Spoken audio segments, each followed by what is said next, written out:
आदमी हंसता है तब दांत दिखाई पड़ता है ना, और जब गमगीन रहता है हमेशा तो उसका दांत नहीं दिखाई देता, कोई भी आदमी हो।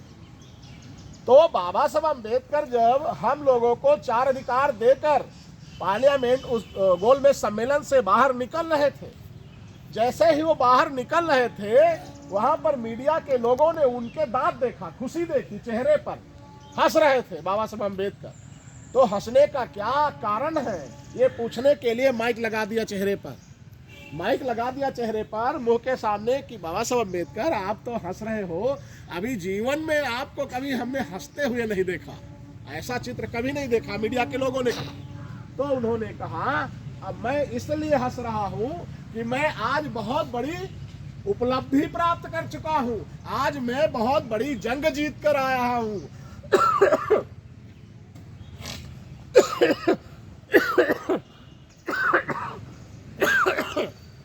आज मैं बहुत बड़ी जंग जीत चुका हूं, इसलिए मैं आज खुशी हूं। तो मीडिया के लोगों ने कहा कौन सी जंग आप जीत के आए हैं, कौन सा जो है आपको अधिकार मिला है जो इसलिए आप हंसे। तो बाबा साहब अम्बेडकर ने मीडिया को कहा कि मैंने आज जो है इतना बड़ा काम किया है, इतना बड़ा काम किया है कि भारत देश में जो सांस्थानिक राजा हुआ करते हैं उन राजाओं की जो रानियां है ना, उन रानियों के पेट का ऑपरेशन कर दिया हमने। आज हमने रानी की नसबंदी कर दिया है। अब भारत देश के अंदर रानी के पेट से राजा नहीं पैदा होगा। क्या होगा? लड़का तो पैदा होगा, बेटा तो पैदा होगा, लेकिन वो राजा नहीं पैदा होगा। तो मीडिया ने कहा ऐसी कौन सी नसबंदी कर दिया तुमने, राजा नहीं पैदा होगा? अरे नहीं, महिला को बेटा पैदा होगा लेकिन राजा नहीं पैदा होगा। तो बाबा साहब अम्बेडकर ने मीडिया के लोगों को समझाया कि अब भारत देश के अंदर राजा का लड़का राजा नहीं होगा। अब हमने जो है वोट का अधिकार हमको मिल गया है, वोट डालने का अधिकार मिल गया है। अब भारत के अंदर बैलेट बॉक्स में वोट पड़ेगा, वहां की जनता वोट देगी और वोट से जो प्रतिनिधि जीत कर आएगा वो नेता बनेगा, वो देश का राजा बनेगा, वो देश का हुक्मरान बनेगा। यानी रानी की हमने नसबंदी कर दिया है। अब मेहतरानी के पेट से जो पैदा होगा वो इस देश का राजा बनेगा। इतना बड़ा काम हमने किया है। ये अधिकार 1932 को 17 सितंबर 1932 को ये अधिकार जब लंदन में हमको मिला, तो इस अधिकार को मिलते ही मेरी के पेट में जो है दर्द होने लगा। इतना भयंकर दर्द हुआ कि वहां से वो भागा और भागकर इंडिया आता है। इंडिया आकर जब यहाँ पर बवाल कर देता है तो पूना में, तो पूना से जो है पूना की पुलिस उसको उठाकर जो है यरबदा की जेल में फेंक देती है मिस्टर गांधी को। मिस्टर गांधी जब यरबदा की जेल में डाल दिया जाता है तो वहां पर ये विचार करता है कि जो अधिकार लंदन से अम्बेडकर लेकर आया है वो अधिकार भारत में जिंदा रहेगा, तो भारत का मजलूम आदमी सर उठाकर जिएगा, अच्छे कपड़े पहनकर चलेगा, सड़क पर चलेगा, अच्छे मकान का। ये मजलूम जो है, ये कमजोर जो है, जो इस देश में सताया हुआ हक अधिकार से वंचित किया हुआ नागरिक है, ये मान सम्मान स्वाभिमान से जिंदा रहेगा, तो हमारा जिंदा रहना ठीक नहीं है। इसलिए उसने जो है, एक तो आधा नंगा आदमी था, उसे नंगा करने की जरूरत नहीं थी। वो आधा कपड़ा बिछाया, उसी में लेट गया। कहाँ भूख हड़ताल करेंगे? ये अम्बेडकर जो अधिकार लेकर आया वापस कराया जाए, नहीं तो हम जान दे देंगे। वही यरबदा जेल में उसने भूख हड़ताल कर दिया। कई दिन बीत गए, बाबा साहब अम्बेडकर को लोगों ने टारगेट किया, जाकर उनसे बातचीत किया कि आप ये अधिकार वापस कर दो। उन्होंने कहा नहीं करेंगे। बाबा साहब अम्बेडकर को रास्ते में घेरा गया, उनको पिस्टल भी उनके कनपट्टी पर लगाया गया, मारने की धमकी दी गई कि अभी तुमको उड़ा देंगे जान से। बाबा साहब अम्बेडकर ने कहा गोली से मार दो या फिर ये 11,000 की जो बिजली की लाइन उसमें मुझको टांग दो, मैं मर जाऊंगा, लेकिन जो अधिकार लंदन से लेकर आया हूं वापस देने वाला नहीं हूं। बाबा साहब अम्बेडकर के ये बयान थे। तो ये बयान सुनकर दुश्मनों ने सोचा ये अम्बेडकर मानने वाला नहीं है, अभी कोई नया उपाय खोजना होगा। तो उन्होंने जो है उत्तर प्रदेश के पश्चिमांचल में मेरठ, मुरादाबाद, बरेली 3-4 जिले जो है उन्होंने टारगेट किया और टारगेट करके वहाँ आरएसएस के हजारों सैनिक भेजा। हजारों सैनिक भेजकर गांव की घेराबंदी करा लिया। लाठी डंडे असलहों से पूरा गांव घेर लिया गया और पूरा गांव घेर कर उन गांव में आग लगा दिया गया। कोई आदमी गांव से भाग नहीं पाया, लाठियों से पिटाई की गई। अगर जो भागने का प्रयास करता था वो सारे के सारे गांव जल गए। वहां हजारों लोग जल गए, बच्चे जल गए, महिलाएं जल गई। जब लाखों लोगों की जानें चली गई तब सवेरे मीडिया ने अखबार में निकाला फला फला गांव में आरएसएस के लोगों ने जो है वहां फूंक दिया पूरे पूरे गांव। तो वहां जब हजारों लोग जल गए, सवेरे पेपर में खबर निकली। बाबा साहब अम्बेडकर ने जब पेपर की कटिंग को देखा, खबर को देखा तो रोने लगे। आंसू आ गया उनको। उनकी समझ में नहीं आया कि मैं जो अधिकार लंदन से लेकर आया था, जो खिलौना मैं अपने बच्चों के लिए लेकर आया था, अगर मेरे बच्चे जिंदा नहीं बचेंगे तो खिलौना किस काम का है।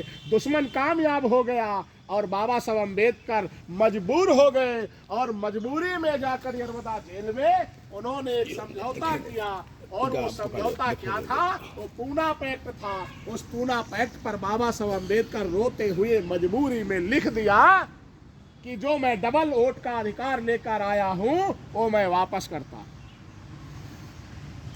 आज अगर वो डबल वोट का अधिकार होता तो आप लोगों को यहाँ गन्ना दफ्तर में झंडा लेकर खड़े होने की जरूरत नहीं थी। क्यों? क्योंकि जो देश का राजा आपका दुश्मन बना बैठा है वो दुश्मन ना होता, आपका भाई होता, आप होते। ये डबल वोट के अधिकार में आपको 2 वोट देने का अधिकार था, लेकिन मिस्टर गांधी की वजह से सत्यानाश हो गया। ये पहला हमारी आजादी 1932 को मिली जो गांधी की वजह से सत्यानाश हुआ। उसके बाद दूसरी आजादी जो हमको मिली 1950 के संविधान की बदौलत मिली। तो जो दूसरी आजादी हमको संविधान की बदौलत मिली उसका मकसद ही गणतंत्र है। इसको मराठी में कहा जाता प्रजासत्ताक। प्रजासत्ताक, प्रजा की सत्ता। प्रजा माने यहाँ के मूल निवासी जो लोग हैं उनकी सत्ता, उनका राज।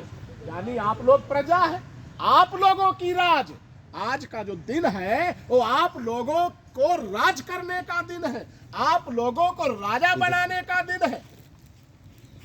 लेकिन आपके पास, मैं इन बातों को बता रहा हूं, लेकिन मुझे भी इस बात का दुख हो रहा है कि जब बाबा साहब अम्बेडकर ने प्रजा को राजा बनाने का काम किया तो आज प्रजा राजा क्यों नहीं बन पा रही है? क्या वो गणतंत्र दिवस लागू है? ये बात समझने की जरूरत है। आज क्या प्रजा इस देश की हुक्मरान बन पाई? अगर प्रजा इस देश की हुक्मरान बन गई होती तो प्रजा के पास जो लाखों लाख समस्याएं हैं निजात मिल गया होता ना, निजात मिल जाता अगर हम राजा हो जाते। आज भी बाबा साहब अम्बेडकर का जो संविधान है वो संविधान देते वक्त, संविधान को सौंपते वक्त भी बाबा साहब एक शब्द कहा कर गए थे, वो आज साबित हो रहा। बाबा साहब अम्बेडकर ने कहा था किसी भी देश का संविधान कितना भी खराब हो, कितना भी घटिया हो, किसी देश का संविधान कितना भी खराब हो, लेकिन उसको अमल करने वाले शासन सत्ता के लोग अच्छे दिमाग के बुद्धिजीवी लोग हैं तो वो संविधान अच्छा साबित होगा।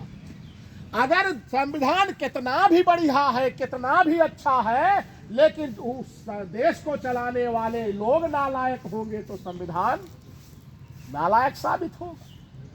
ये बयान बाबा साहब अम्बेडकर ने 26 नवंबर 1949 को बाबा साहब अम्बेडकर ने कहा।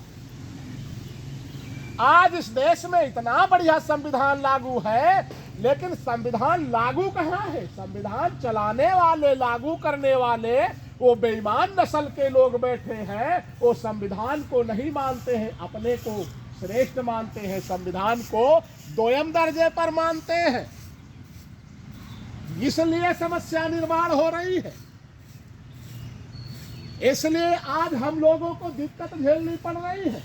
अगर संविधान हमारा 100% लागू हो जाए तो मैं दावे के साथ कहता हूं इस जिले में किसी भी व्यक्ति को गन्ना दफ्तर आने की जरूरत नहीं पड़ेगी।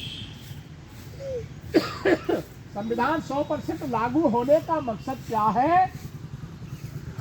संविधान में लिखा गया संविधान धर्मनिरपेक्ष होना चाहिए, समाजवाद की व्यवस्था है इसमें, भाईचारे की व्यवस्था है इसमें। क्या देश में भाईचारा है? क्या देश में समाजवाद है? आप देख रहे हैं संविधान अगर लागू होता तो संविधान में लिखा हुआ बाबा साहब अम्बेडकर ने इस देश की सरकार की जिम्मेदारी है, इस देश का कोई भी नागरिक जो है उस नागरिक को आवास उपलब्ध कराने की व्यवस्था सरकार करे।